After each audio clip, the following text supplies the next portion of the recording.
కదా, దేనికి దయాప్రాప్తులను? నీ గర్భము పరిశుద్ధాత్ముడు. నీ గర్భంలోకి ఎవరు రాబోతున్నారు? ఎవరు రాబోతున్నారు? లోకరక్షకుడు రాబోతున్నాడు. అది ఎలా సాధ్యము అన్నది కానీ నాకు వద్దు అని ఆవిడ అనలేదు. అది ఎలా సాధ్యము, అది ఎలాంటి సాధ్యమనే ఒక్క మాట ఉంది.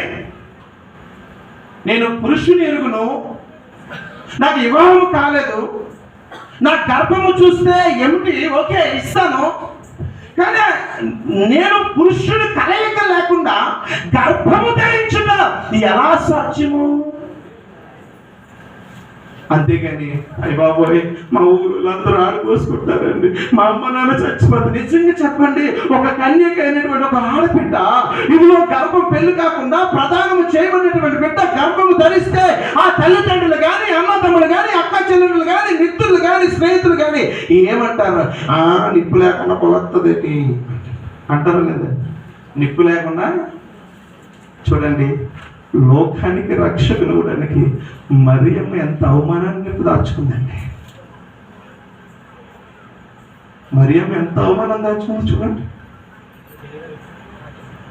ఒక